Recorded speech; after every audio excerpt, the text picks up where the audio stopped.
Olá, seja muito bem-vindo, muito bem-vinda a mais uma edição do Pauta 1, programa que quer te conectar aos principais assuntos do Brasil e do mundo. E nesta edição a gente vai tratar aqui sobre uma tecnologia que tem mudado aí as nossas expectativas, levantado questionamentos, dúvidas sobre o futuro da sociedade, a inteligência artificial. Como chegamos até aqui? Como funcionam as tecnologias atuais? Nesta edição vamos te ajudar a entender um pouco mais sobre esse tema, que tem dado o que falar mundo afora com as mudanças que já estamos sentindo hoje, com o lançamento do ChatGPT e entre outras tecnologias que estão presentes no nosso dia a dia sem nem mesmo sabermos. E quais são os próximos passos da tecnologia em relação à inteligência artificial, com constantes evoluções e uma inovação assustadora? Essas tecnologias vão afetar a nossa vida no futuro? E os humanos estão perdendo o controle? O que é a singularidade? E nós vamos perder os nossos empregos? A gente vai falar sobre tudo isso e muito mais nessa edição.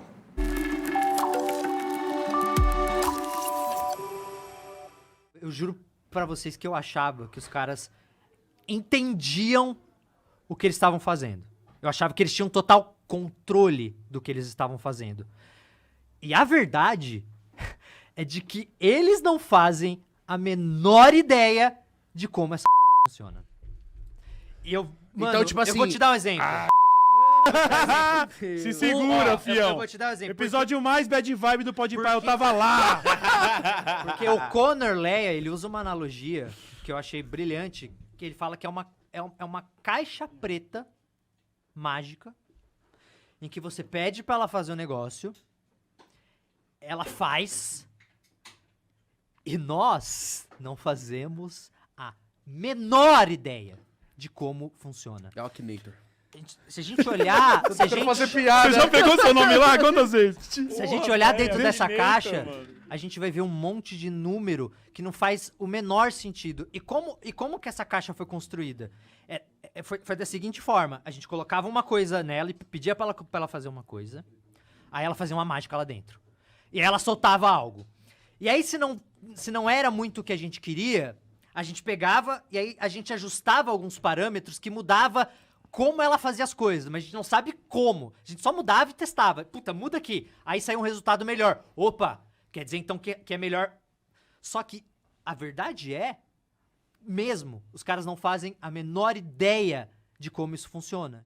Pois é, né? Falas alarmistas, né, como essa aí do youtuber, influencer Felipe Castanhari, fazem muita gente ficar assustada. Mas será que a inteligência artificial é tudo isso mesmo? É pra gente ficar preocupado? A gente vai aprofundar bastante sobre esse tema aqui no Pauta 1, hoje recebendo o doutor em Engenharia Eletrônica e Computação, professor da UFG, Anderson Soares. Professor, muito obrigado pela disposição aqui, a disponibilidade de estar com a gente, tudo bem? Tudo bem, imagina, é um prazer estar aqui com vocês para a gente discutir esse tema tão importante, né, que impacta as nossas vidas, não só de quem é especialista em inteligência artificial, nem só quem gosta de tecnologia, mas todos nós. Professor, antes aqui da gente abordar esses assuntos todos, né, a gente vai inclusive chegar nessa parte um pouco mais alarmista, se a gente pode ficar preocupado ou não, mas antes, sobre a UFG, né, Universidade Federal de Goiás, tem um curso de inteligência artificial, é onde o senhor leciona hoje? Exatamente. A UFG foi pioneira aqui no Brasil, né? Foi a primeira graduação em inteligência artificial do país. Eu sou o atual coordenador do curso, fui presidente da comissão de criação do curso, que é uma contribuição, né, para a gente formar profissionais que possam atuar nessa área, dado a grande disponibilidade de vagas e demandas da indústria para esse tipo de profissional. Bom, aí antes da gente voltar lá no que o Felipe Castanhari diz, entre outras pessoas alarmistas, né, em relação à inteligência artificial, a gente gostaria de começar explicando como é que a gente chegou até aqui em que a gente vê esse tipo de análise que pode até aproximar a gente de filmes assim, de ficção científica, de um Armagedon tecnológico, professor. Como a gente chegou até aqui, né? Como é que a tecnologia foi se desenvolvendo até chegarmos na inteligência artificial? Perfeito. Eu vou, até usando um pouquinho da ficção científica, né? Eu sou uma pessoa que gosto de ficção. Se você pega ali os filmes retratados, porque acaba que a ficção ela expressa muito do que é o desejo da humanidade, do que é o desejo do ser humano, na realização das tarefas, etc. A gente pega ali os filmes de ficção científica, você vai ver muito o homem conversando com a máquina. Você não vai ver lá o cara pegando um mouse ou pegando um teclado e interagindo com a máquina. Não. Ô, computador, faça tal coisa. Né? Um Vocês já diálogo, perceberam? né? Um diálogo, exato. Esse é um sonho relativamente antigo da humanidade, preso aí no nosso subconsciente por diversas gerações.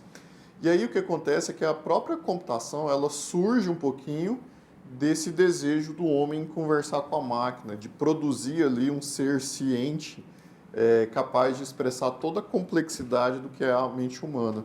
E assim surgiu a própria computação. Só que, obviamente, a gente não tinha momento tecnológico ou factibilidade de conseguir realizar uma proeza dessa, né? Então, vem aí caminhando junto avanços de eletrônica e o do que a gente chama de software computacional, né? Que aí realmente é uma junção para construir máquinas que fazem tarefas.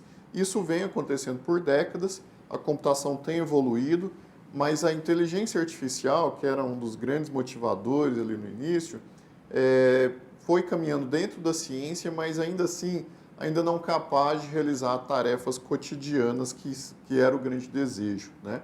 A inteligência artificial passou por diversas fases de evolução ao longo dessas décadas, principalmente ali depois do advento dos transistores, década de 50, 60, certo?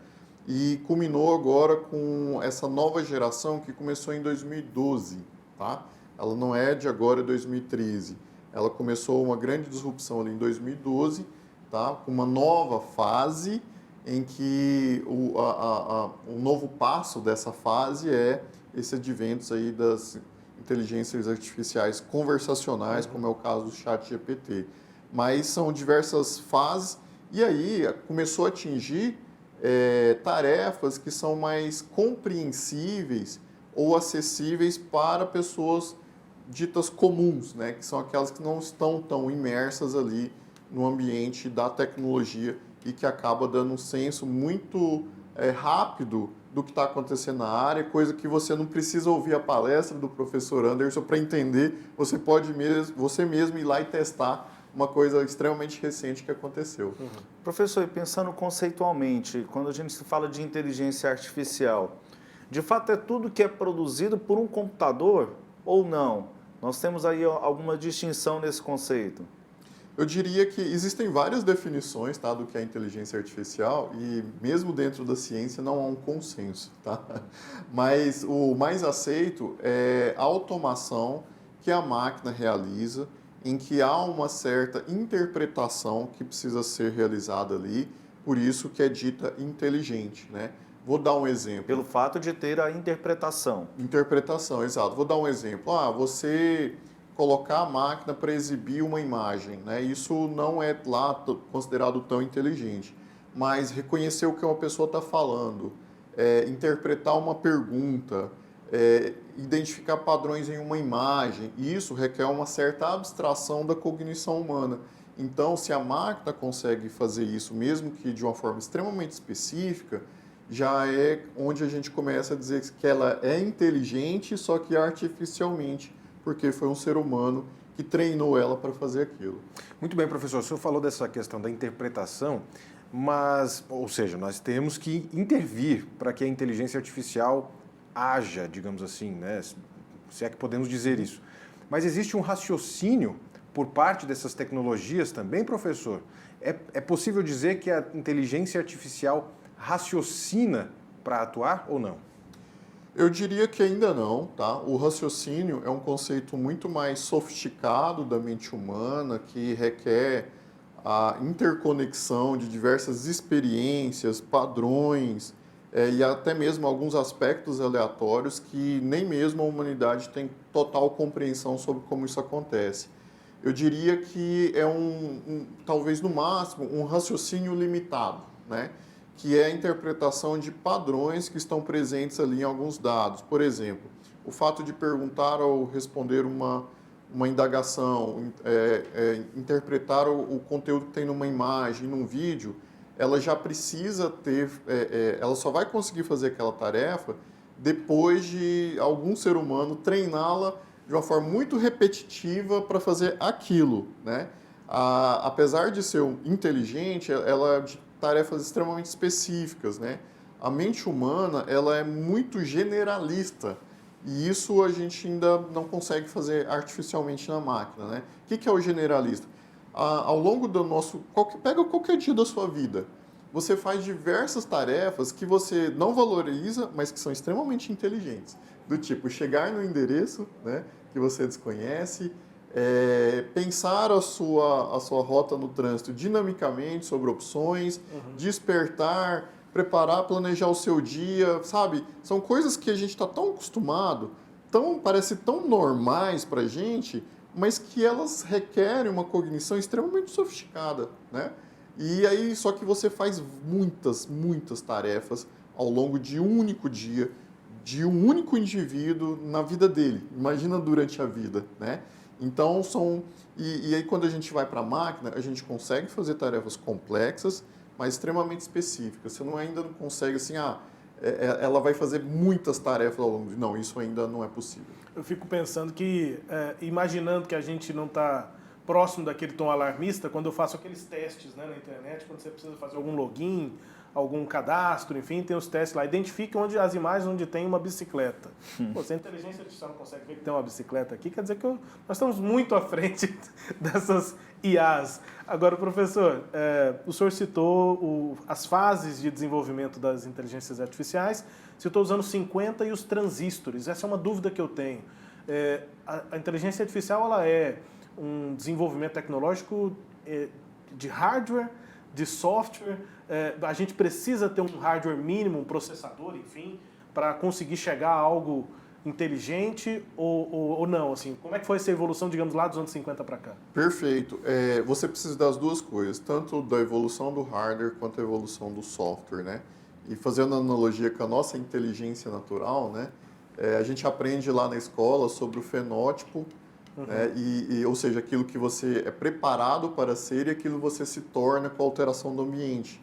Então, nós também somos feitos de um hardware biológico e ao longo da vida a gente vai treinando essa nossa inteligência que usa esse nosso hardware biológico. E lá na inteligência artificial é a mesma coisa. Você tem a parte física e você tem a parte lógica, que são construções dos softwares inteligentes que a gente traduz como inteligência artificial, e um depende do outro.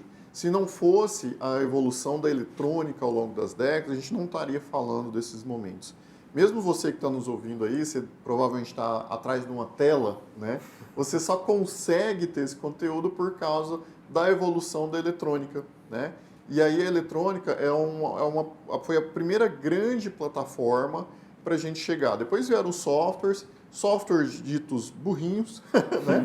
Mas que nos ajudam em diversas tarefas ao longo da semana, do nosso exercício profissional. E aí agora vem essa geração do software inteligente, que a gente consegue fazer algumas tarefas que a última geração de software não conseguia, tá? Você não conseguia colocar uma imagem e dizer o que tinha nessa imagem, nesse vídeo. Você não conseguia pegar essa entrevista do Anderson e colocar lá uma legenda automática traduzida para mais de 200 línguas diferentes, entende? Você não conseguia isso com o software anterior à geração anterior. Hoje você consegue. Professor, quando a gente pensa no desenvolvimento na internet, a popularização, o aperfeiçoamento, velocidades também que podem favorecer para a utilização, isso também contribui para que tenhamos um processo de desenvolvimento da inteligência artificial? Com certeza. A gente está passando um momento que eu chamo de uma grande convergência tecnológica, né? As grandes mudanças, as grandes alterações mesmo na natureza, elas precisam de uma alavancagem de fatores. Eles são múltiplos fatores, né? Nunca é por um fator apenas. Então, o momento que a gente está vivendo hoje, ela é uma conjunção disso, da evolução da eletrônica, da digitalização e transformação digital da sociedade. Um dos grandes pontos é que a inteligência artificial ela é treinada majoritariamente a partir de dados. Se a gente não tivesse essa era digital, a gente não estaria vivendo isso, tá? O ChatGPT ele foi treinado no maior banco de dados da história da humanidade de texto. Se esses dados não existissem, era impossível ter feito aquilo, entende? Eu só consigo ensinar para inteligência artificial hoje o que é o rosto de uma pessoa, o que é um veículo para eu identificar os veículos roubados nas ruas e que estão passando ali, porque existem bastante dados sobre esses objetos para eu ensinar a IA o que é um rosto de uma pessoa, o que é um veículo, por exemplo. A gente vai continuar a conversa com o professor Anderson Soares daqui a pouco para a gente falar também sobre a atualidade, né? O que de fato essas ferramentas que a gente vê tão faladas por aí, ChatGPT, entre tantas outras, podem fazer. Depois de termos abordado aqui a história, né, e também os conceitos da inteligência artificial. Nesta edição, recebendo aqui na Sagres TV o professor da Universidade Federal de Goiás, Anderson Soares, coordenador do curso de Inteligência Artificial, doutor em Engenharia Eletrônica e Computação pelo ITA e atua em Machine Learning e Deep Learning. E antes de retomarmos aqui a conversa, vamos acompanhar uma fala muito importante, uma fala interessante do neurocientista Miguel Nicoleles, ao Podcast Flow. E eu fui lá no Twitter e falei assim, nunca nenhum sistema digital vai substituir a mente humana. A mente humana jamais será obsoleta. Os sistemas inteligentes artificiais, que nem são inteligentes nem artificiais, podem ser mais eficientes e podem ser mais produtivos em algumas tarefas que são definíveis por um algoritmo. Mas no que tange a nossa humanidade, criatividade, intuição, e fiz uma lista, né? E um grande amigo meu lá virou e falou, na ciência nunca se diz nunca. Nem jamais. Eu falei, bom... Sorry, são 40 aninhos de janela. Se você está querendo negar as leis da física, você pode dizer que isso nunca vai acontecer, entendeu? Então, dá para falar quando nunca ou jamais. Se você, né, tivesse em cima de algo absolutamente sólido. E é muito simples o que nós estamos falando. Dr. Miguel Nicoleles é extremamente respeitado, né, no mundo inteiro, neurocientista, e ele tem um lado, né, professor? Ele tem uma defesa. Dizer nunca na ciência, de fato, ele admite e tenta embasar a opinião dele para dizer que sim, né? Nesse caso dá para falar nunca que a inteligência artificial nunca vai se aproximar dessa complexidade, né, humana. E ele fala uma outra coisa interessante, que ele diz que a inteligência artificial não é nem inteligente e nem artificial. Eu selecionei aqui esse trecho, né, da participação do Nicoleles lá no podcast, sem saber exatamente qual é a linha do senhor. Então, se o senhor quiser discordar, fique à vontade, mas acho que é uma visão tanto quanto palpitante, imagino, né, para cientistas, né, essa tentativa de equiparação entre a inteligência artificial e a mente humana. Claro, é claro que é um cientista extremamente respeitado, né, mas a gente começa a adentrar aí uma seara que você ultrapassa o limites ali do que você pode provar ou não. E realmente, mesmo por mais que você seja um cientista brilhante, é uma questão de opinião, né? Uhum.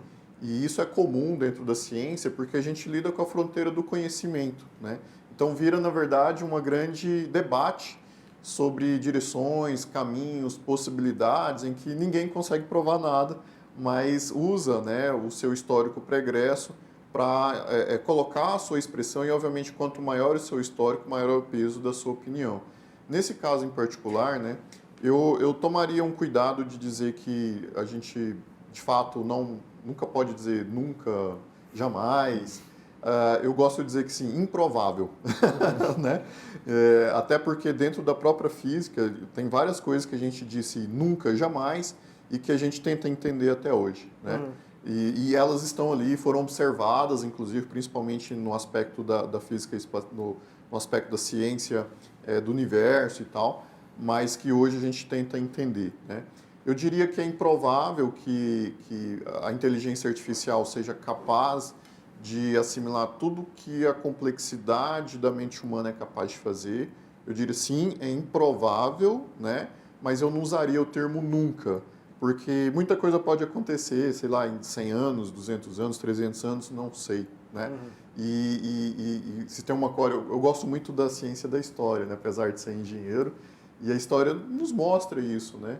Se a gente olhasse algum tempo atrás e dissesse que as pessoas... Se a gente pudesse voltar no tempo e dizer lá, pô, 10 gerações passadas dos nossos ancestrais e dizer que hoje a gente conversa com alguém em tempo real que está a milhares e centenas de milhares de quilômetros de distância, ele diz, não, isso é impossível. Né? Pelo conhecimento que se tinha até Pelo ali, conhecimento que se tinha, exatamente. qualquer sinal se perderia numa distância toda, né? Exato, porque você se comunicava, né, mandando cartas físicas, né, e hoje não só a gente se comunica, como a gente enxerga em tempo real. Isso é uma coisa absolutamente incrível e inimaginável alguns séculos atrás. Achei interessante essa comparação que o senhor fez com os estudos espaciais, né, com a astronomia, porque de fato a gente olha para o espaço e enxerga muito pouco, né? Então a pesquisa e a matemática é fundamental para a gente descobrir coisas novas. Então, Sim. até bem pouco tempo a matemática até dava algumas indicações, mas ninguém conseguia enxergar. Ninguém tinha comprovação daquilo e coisas novas foram sendo descobertas, né? Exato, e é importante a gente destacar o papel da ciência nisso tudo, né? Porque na Idade Média, gente, aprender a ler e escrever era considerado algo excessivamente teórico, que não servia para nada. Tinha que aprender a caçar, né? Você tinha basicamente duas profissões mais nobres, né? A primeira era servir à igreja, ou a segunda servia ao exército. Se você não ocupasse uma dessas duas, você já era ali de segunda categoria. Se você dissesse estou mandando os meus filhos para a escola para ler e escrever, nossa, isso era um cúmulo da perca de tempo, né? E aí a gente tem que tomar um pouco de cuidado, porque às vezes a gente se pergunta assim, os cientistas são muito teóricos, a universidade é muito teórica, né? Mas, para você ver, naquela época, ler e escrever era algo absurdamente teórico, uma grande perca de tempo, de recurso financeiro, né? Mas que foi determinante para a evolução da humanidade, né? Não estou falando da sociedade, é um conceito mais amplo, da humanidade. E hoje, às vezes as pessoas perguntam, nossa, gastou não sei quantos bilhões com o novo telescópio aí, né? E tal, e tanta gente passando fome. Não, gente, essas coisas são tão complexas que pode ser, não estou dizendo que vai, mas pode ser que a gente até mesmo faça evoluções científicas a partir disso que é considerado excessivamente teórico, que até mesmo ajude com os outros problemas. E não há relação direta, né? Não é o dinheiro direta. do telescópio que não está indo para alimentar, né? Exato. A crise alimentar do mundo tem os seus fatores Exatamente. próprios, né? Samuel. Professor, eu estava lembrando aqui, Rubens, de um detalhe, né? Enquanto o senhor professor estava expondo, um outro projeto que nós apresentamos aqui na Sagres, que é o Goiânia 90 Lugares, e quando foi apresentado, professor, aqui na cidade de Goiânia, o planetário. E as pessoas pensaram que era um brinquedo, né? Então, quando o senhor falando, professor, a respeito aí, né, das pessoas, a tecnologia, me lembrei muito, Rubens, da questão aqui do planetário na cidade de Goiânia. E aí aproveito para perguntar, professor, como que dentro da universidade, né, podem ser trabalhadas essas ferramentas para que as pessoas possam entender que, de fato, a inteligência artificial está associada a um grau de utilidade e um pertencimento no dia a dia? Excelente questão. O que acontece, né? O Centro de Excelência em Inteligência Artificial, que eu sou um dos coordenadores lá na Universidade Federal de Goiás, ele nasce exatamente com esse propósito, assim, porque às vezes as pessoas perguntam, nossa, o UFG custa muito caro, né? E custa mesmo, né?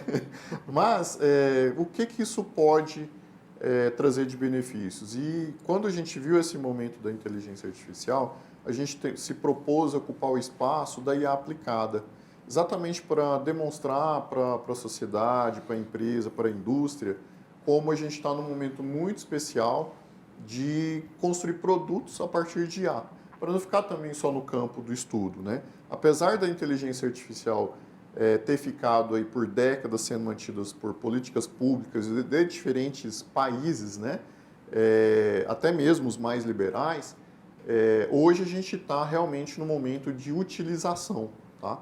Então, hoje o Centro de Excelência em Inteligência Artificial, para vocês terem ideia, tem parceria com 56 empresas, não só do Brasil como fora do Brasil, que depositam e trazem recursos para o UFG para nos ajudar com esses desenvolvimentos, com essas pesquisas e atraindo recursos. E a gente consegue demonstrar muito facilmente diversos casos de uso, diversos produtos. Hoje, a gente fez uma conta recentemente que os produtos que a gente ajudou a viabilizar, eles já têm um potencial de alcance de mais de 80 milhões de pessoas aqui no Brasil. Ou seja, possivelmente você usa um dos nossos produtos, só talvez não saiba disso. Muito bem, professor. O Samuel falou da questão do planetário. Muita gente conhece o planetário, não por esse nome, mas chama o local de telescópio. Lá fica o telescópio de Goiânia, enfim, o Samuel falou disso, eu lembrei na hora. E essa questão do pertencimento, professor, porque existe uma velocidade na qual a tecnologia evoluiu e assim, então, dando origem à inteligência artificial. Como está a nossa velocidade, a nossa percepção em relação a essa evolução? Professor, a humanidade está conseguindo acompanhar isso? Como o senhor mesmo disse, muita gente utiliza a inteligência artificial ou em algum momento faz essa utilização sem nem mesmo saber. Como que está a nossa percepção, a nossa velocidade em acompanhar essa evolução, essas mudanças da inteligência artificial? Olha, se tem uma coisa que eu concordo sobre um tom mais alarmista, é na velocidade que isso está acontecendo, tá? Não há precedentes, eu diria, na história da humanidade sobre uma evolução científica tão rápida como é o caso da inteligência artificial. Isso sim é um fato, tá? Nada evoluiu tão rápido quanto o que a gente tem visto aí de 10 anos para cá, tá? Isso sim é um pouco alarmista, né? Porque as coisas demoravam muito mais tempo, por melhores que tenham sido, né? E a gente ainda está entendendo, mesmo para a gente que está lá imerso no processo, está difícil de acompanhar, tá? E aí acaba que a sociedade acaba se assustando um pouco e a gente fica um pouco desatento ao que está acontecendo. Isso é normal, isso é natural, né? Eu faço uma analogia aqui ao que foi a última grande geração, que foram os softwares. Eu lembro que quando eu era mais jovem, um pouquinho, eu tinha que ficar explicando o que era software. Hoje, nem tanto, né? Há uma pequena parcela da população que precisa de explicação sobre isso, mas principalmente por causa não só dos computadores pessoais, mas por causa dos smartphones, já é um conceito muito mais aceito. Ele pode até não ser entendido, mas ele é aceito. Que nem um aplicativo aí que você usa para se comunicar com seu amigo, que nem um aplicativo que você usa para fazer não sei o que lá, né? Uhum. Porque isso se tornou muito comum, até mesmo para a pessoa que não entende nada disso, né? Agora, a IA, a gente ainda está nessa fase de entendimento e de explicação do que é, para que serve. Mas a dica que eu dou é, se você usa qualquer software, há uma alta chance de ter uma IA embutida dentro daquele software. Em uma conversa recente aqui mesmo na Sagres, a gente estava falando sobre direitos autorais. E aí surgiu esse debate, a gente ficou uma boa parte da palestra falando sobre direitos autorais de produtos que vêm de, produtos assim, imagens, textos que vêm de inteligência artificial. E ali, se o senhor quiser falar especificamente sobre essa polêmica dos direitos autorais, fique à vontade. Mas o que me traz aqui para a nossa conversa é o quanto muitos dos nossos colegas que estavam ali conversando, gente que é do jornalismo, mas também que não é do jornalismo, a gente está numa organização grande, não entendem perfeitamente o que a inteligência artificial faz. E a minha pergunta é basicamente essa. Porque quando a gente falava, por exemplo, de uma imagem, a gente fez uma reportagem sobre determinado assunto, e aí não tem exatamente uma foto, né, que a gente consiga ter com direitos autorais, que a gente possa usar essa foto nessa reportagem, por exemplo, no site aqui da Sagres. E aí a gente pode ir numa inteligência artificial, passa lá um prompt, né, um comando, e ela faz uma imagem e a gente usa na reportagem. E aí? A gente tem que pagar para alguém pelo uso dessa imagem? E aí muita gente ficou com... E aí é que eu queria chegar. As pessoas achavam que a inteligência artificial fazia as coisas de uma forma muito mais autônoma e que assim ela teria muito mais direitos, inclusive autorais. Mas não. Ela precisa ainda muito do humano. A pergunta onde eu quero chegar é o que a inteligência artificial hoje, 2023, pode fazer, professor? Excelente questionamento. O que acontece? A IA, ela aprende por exemplos. Então, esses exemplos precisam existir, certo?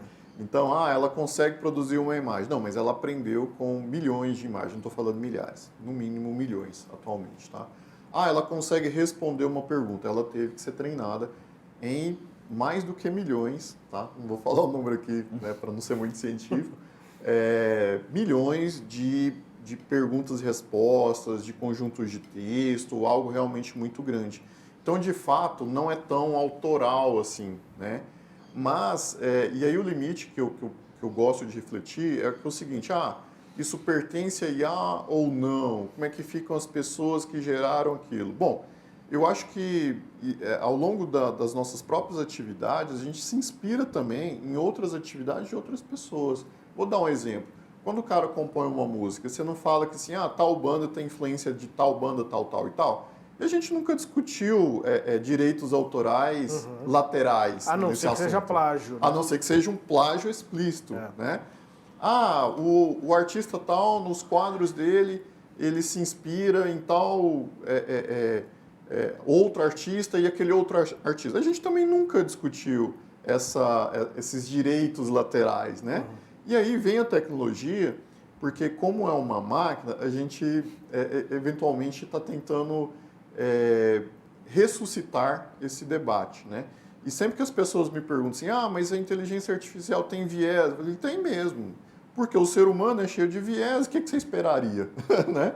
Então, o que acontece é que a máquina acaba desnudando muito desses vieses que a gente, entre aspas, se acostumou. Né? Eu não estou dizendo que isso é certo ou errado, mas que acaba trazendo à tona algumas dessas questões que a gente se acostumou ou negligenciou ao longo das décadas. Bom, e aí, professor, tem também essa questão da evolução, né? A gente vai falar mais sobre isso no próximo bloco, mas já abrindo aqui esse assunto, a inteligência artificial, ela, voltando, né, ao início aqui desse bloco, ela não vai se equiparar à complexidade, à forma da mente humana pensar, raciocinar. Mas ela pode superar a mente humana em muitas outras coisas. Já superou ou não? Exatamente. Esse é o exercício que a gente tem que fazer. Você consegue definir para uma tarefa específica realmente uma capacidade incrível da máquina. Por quê? Porque ela fica uma super especialista naquela tarefa, né? Mas generalizar para um conjunto de tarefas, ainda não há um horizonte viável sobre isso, né? E eu gosto muito de alguns autores, até mesmo do campo da filosofia, que diz que assim, o ser humano ele chegou até aqui, né, sendo a raça, entre aspas, predominante, não sendo muito bom em nada, mas sendo mais ou menos em quase tudo, né? A gente não é a espécie que corre melhor, que nada melhor, que ouve melhor, que enxerga, nada disso. A gente é mais ou menos em tudo, né? Mas que dá uma capacidade de generalização para desenvolvimento da vida que é realmente incrível, né? Porque aí você se adapta muito melhor às diferentes complexidades que a vida nos impõe. Talvez o que a gente faça melhor comparado com outras espécies seja exatamente pensar, né? E nos adaptar. Raciocinar, e aí, assim a gente vai se adaptando a essas condições. Mas antes de continuar esse bate-papo aqui, tem uma pergunta da nossa companheira Ananda Leonel. Chega mais, Ananda. Olá, Rubens, Iorri, Samuel e a todos que acompanham o Pauta 1 Inteligência Artificial. Tem um assunto que me interessa bastante e eu tenho uma pergunta para vocês. Pois quando se falam de inteligência artificial, eu me lembro de diversas produções audiovisuais, né? Como, por exemplo, A Fantástica Fábrica de Chocolate, de Tim Burton, né? Lançado ali em 2005, em que o pai do menino ali perde o emprego porque ele foi substituído por máquinas. E também temos aí um bom exemplo, a greve dos roteiristas, né? Em que eles fizeram a primeira greve em Hollywood por conta da inteligência artificial, por medo de perder os seus empregos. Então lá vai a minha pergunta, né? Como será o nosso futuro com a inteligência artificial? Vamos ser substituídos? Vamos perder empregos? Daí a minha pergunta e fica o meu grande questionamento para vocês. Direto aqui para o professor, então. Como é que vai ser o nosso futuro prático, né, professor, com a inteligência artificial sendo usada? Perfeito. Isso é uma coisa que suscita para todos nós, né? Inclusive eu.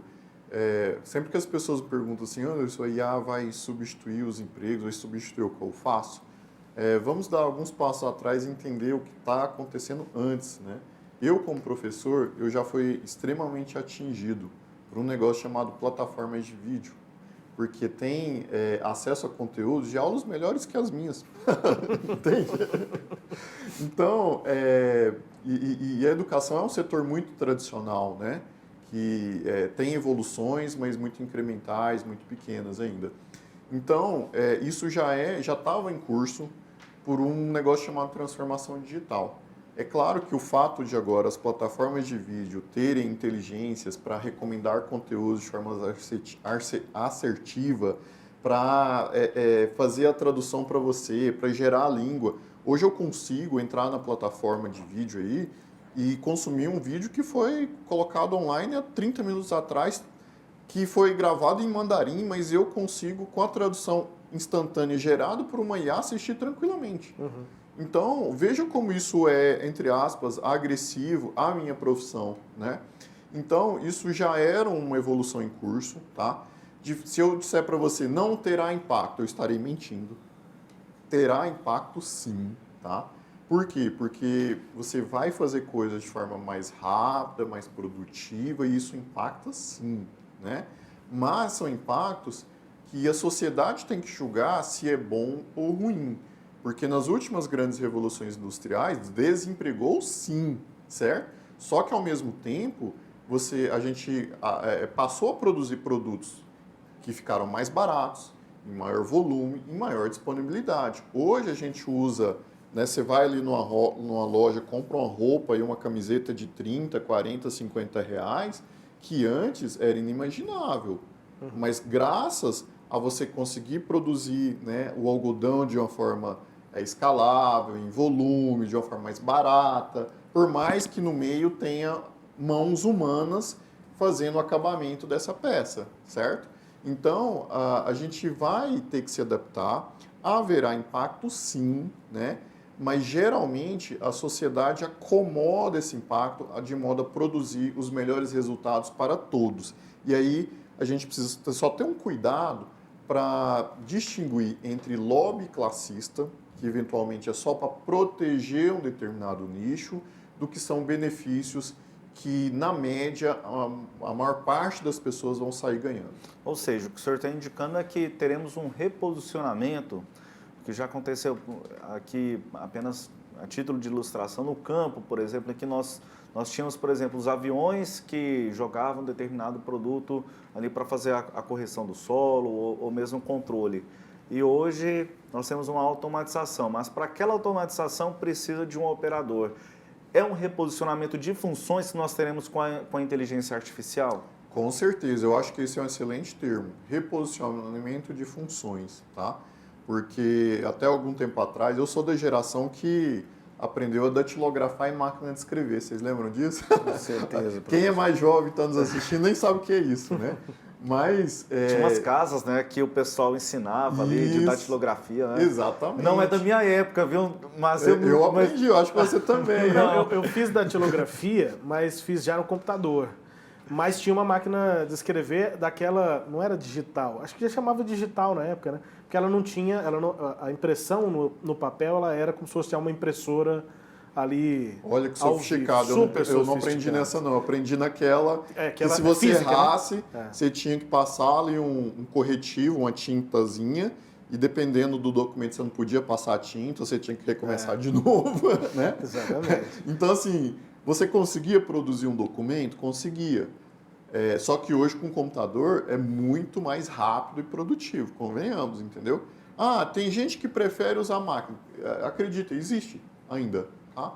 Existe advogado que gosta de datilografar, e até mesmo juiz, certo? Um documento. E aí, só que ele é mais improdutivo em fazer isso. Então veja, não parece estranho hoje você chegar assim, não, vamos proibir os computadores porque vai fechar as escolas de datilografia. Parece estranho, não é? Mas foi o que foi discutido na época. Tá? Eu lembro disso. Né? Não, isso é um absurdo, o computador vai desempregar muita gente. Sim, isso de fato aconteceu. Mas isso trouxe muitos benefícios de uma forma generalizada para a sociedade, porque tornou as pessoas mais produtivas em diferentes tipos de tarefa. Entendeu?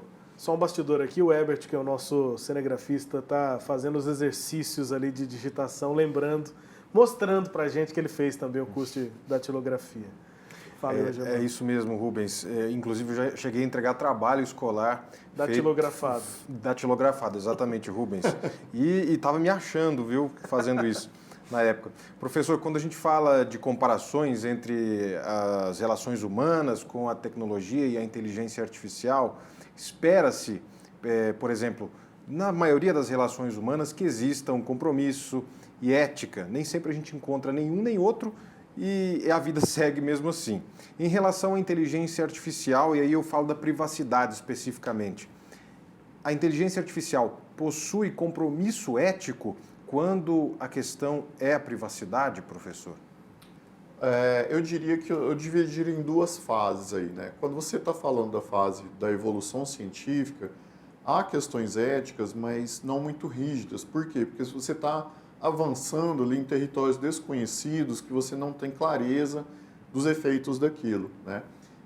Depois, ao uso comercial. O uso comercial ele é mais restritivo, porque tem a imagem das empresas, você tem aspectos de punição envolvidos em eventuais abusos, etc., né?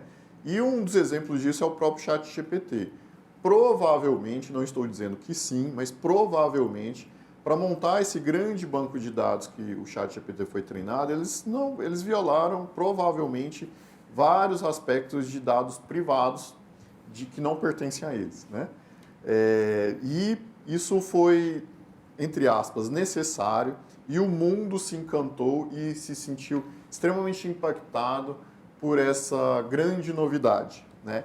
Então, daí para frente, aí começa, mas você usou dado permitido ou de direito de alguém, né? Uhum. E há uma discussão, inclusive, com o Twitter, né, que agora foi recentemente adquirido pelo Elon Musk, tipo assim, você usou meus dados e está explorando comercialmente. Quem disse que você podia fazer isso, né? Então, tem essas duas fases, até porque agora os resultados da OpenAI estão sendo aí, segundo as notícias da imprensa, comercializados ou monetizados pela própria Microsoft, né? E tem dados ali que não eram permitidos para isso, né? Então, há essas duas fases, em que você vai lá e descobre que dá para fazer. Depois, ganhar dinheiro em cima disso, aí as restrições são maiores, mas eu diria que eu, particularmente, eu sou contra a regulamentação da IA, né? Porque eu acho que a gente tem mais a perder cerceando agora do que permitir o desenvolvimento e depois entender que, olha, isso aqui não é legal. Uhum. Então, vamos voltar e dizer, ó, isso aqui não pode em tais condições. Entende a diferença? Uma coisa é você cercear a priori, outra coisa é você dar liberdade, inclusive criativa e desenvolvimento, e eventualmente dizer, olha, isso aqui não é legal. Né? Esse é um desafio jurídico, né, professor? Esse é um desafio jurídico. Porque quando as coisas evoluem tão rapidamente como inteligência artificial, qualquer regra que se coloca agora, ela pode ficar obsoleta ou até errada mesmo, né? No futuro muito próximo. Exatamente. Isso aconteceu quando o Brasil demorou para ter aquela lei, que eu não vou me lembrar agora, Samuel, de proteção de dados, mas antes teve uma outra, né? Um marco digital no Brasil. Marco digital, exatamente. Demorou, né, para sair, o Congresso enrolou. Enquanto o texto estava parado ou sendo debatido, o mundo digital não parou, né? Mudou totalmente. Então o legislador lá, os parlamentares tiveram que se adaptar. Exato. E eu vou até citar o exemplo da LGPD, né? A LGPD está aí, feita para proteger os nossos dados, mas eu, até como servidor público federal, eu não sei como conseguem o número do meu telefone e me ligam 10 vezes ao dia. E eu me pergunto, cadê a punição? Né? A impressão que eu tenho é que a LGPD ela acabou atingindo a pequena e média empresa, mas a grande mesmo, ela está à mercê, porque tem, né, grandes escritórios que as defendem, por aí vai. Professor, eu queria chegar à pergunta que acho que muita gente faz, né? A gente falou até agora sobre essa capacidade das inteligências artificiais de realizar tarefas, né? Que em algumas tarefas, claro, elas já até superam a nossa capacidade humana, mas que a forma de raciocinar, enfim, não vai se equiparar. Mas aí vem aquele debate sobre a tal da singularidade, né? Mesmo que não seja para desempenhar uma tarefa, que uma inteligência artificial possa entender a si mesma, né? E entender o mundo em que ela está e a partir dali começar... É isso a singularidade? Enfim, o que é a singularidade? E se a gente vai chegar nesse ponto? Perfeito. A singularidade geralmente é um termo abstrato que a gente emprega para definir uma disrupção enorme, né? Que torna aquilo singular, descontínuo, né? Que causa um grande impacto. A IA hoje, esse momento que a gente está vivendo da IA, ela é realmente muito impactante, mas ainda não é singular. A singularidade seria quando de fato a gente conseguisse construir literalmente um robô, um computador autoconsciente, pensante por si mesmo, em que a gente realmente conseguiria, nossa, existe algo vivo ali dentro, né? E aquele pensamento que se essa inteligência estiver conectada à internet, ela pode usar a rede para se replicar, com certeza. e aí a gente, a gente perderia o controle. Sim, se isso acontecer, realmente fuja para as cavernas, né? Mas ainda não estamos lá, tá? Porque, como eu disse, assim, muita coisa teria que acontecer, a gente teria que entrar aí numa era, no mínimo, aí, nas minhas estimativas, numa era da computação quântica. Apesar das notícias do computador quântico, isso ainda não é fato, tá? Não é algo utilizável ainda, fiquem tranquilos, tá? E teria que mudar muita coisa, tá? Então, não estamos falando dessa era, mas como eu disse, eu não considero que nunca vai acontecer. Eu considero improvável, pelo menos com o conhecimento que se tem hoje na história da humanidade, né? Até por isso eu não uso o termo nunca, né? Mas hoje, com o conhecimento que se tem, é improvável, apesar de, gente, é realmente maravilhoso, é espetacular. Esse ano mesmo a gente deu um treinamento lá para crianças na Campus Party, em que a gente fez com que em 2 horas uma criança pudesse escrever um livro inteiro, né? Utilizando 2 ferramentas de inteligência artificial. Uma para gerar a história, em que ela dizia quais eram as ideias dela e a IA escrevia, né? A partir desse input da criatividade humana.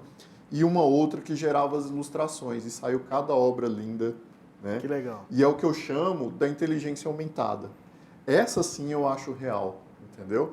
Que é a inteligência artificial potencializando o trabalho humano, vai fazer com que ele seja mais rápido, mais prático, vai reduzir a quantidade de pessoas? Vai, certo? De vagas de emprego. De vagas de emprego, mas vai fazer com que a gente produza mais e melhor e torne os bens e produtos e serviços mais acessíveis. Esse eu acho bem possível. Nós somos uma geração privilegiada de estar presenciando isso. Só para não deixar de fazer aquela relação, aquela correlação, o senhor, quando assiste filmes como Matrix e Exterminador do Futuro, acha o quê? O senhor fica meio dizendo, isso aqui não é...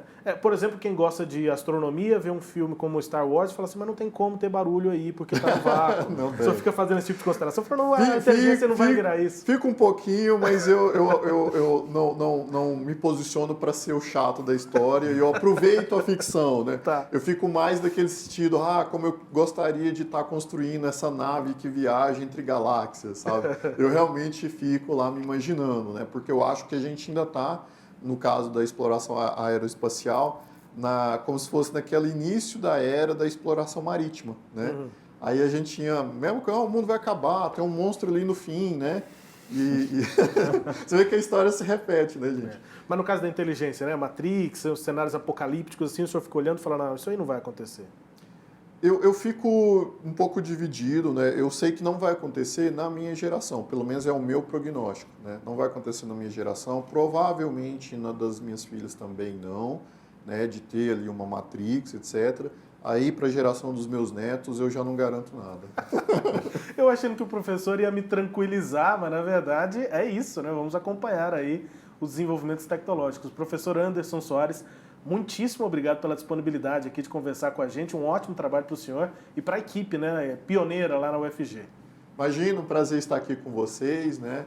E eu acho que, para quem não sabe, Goiás é a grande referência em inteligência artificial aqui no país. Agora, além de sermos conhecidos pelas nossas boas duplas sertanejas, pelo nosso bom e pujante agronegócio, a gente também agora é conhecido por ser a locomotiva de inteligência artificial. É isso. Muito obrigado, professor Anderson Soares, professor da Universidade Federal de Goiás e coordenador do curso de Inteligência Artificial da UFG. Lembrando, nós estamos conectados aqui pelas redes sociais. Fique à vontade para conversar com a gente e sugerir a nossa próxima pauta. Obrigado pela sua companhia até aqui. Grande abraço. Até a próxima edição.